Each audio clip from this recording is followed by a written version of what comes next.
আসসালামু আলাইকুম। বেকারত্ব জীবন কেমন হয় আপনাদের আজকে সেই গল্পটি আমি শোনাবো।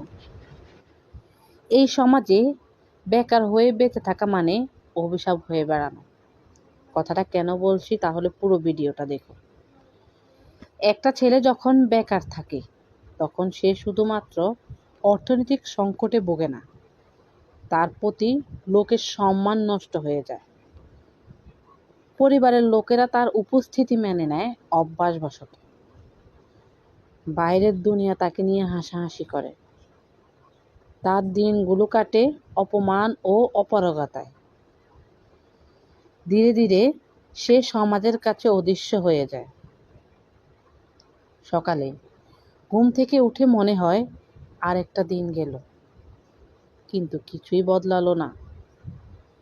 তারপর কাজ খুঁজতে বের হয়, আশায় থাকে কেউ একটা সুযোগ দিবে।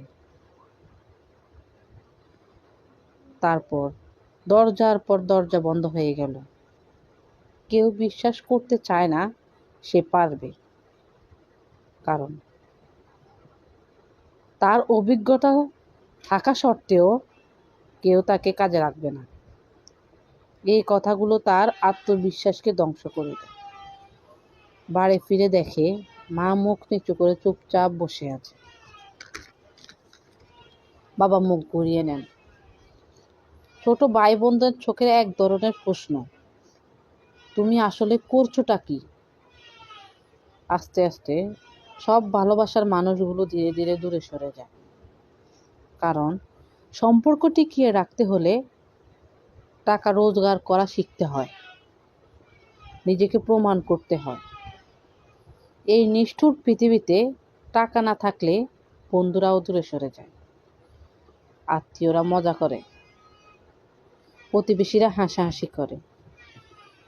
সময়ের সঙ্গে সঙ্গে সে নিজেকে ঘৃণা করতে থাকে।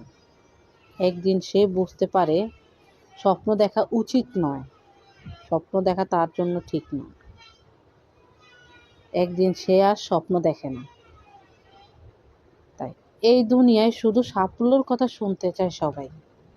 এখানে বেকারত্ব হয়ে বেঁচে থাকাটা অভিশাপ হয়ে বেড়ানো মতো।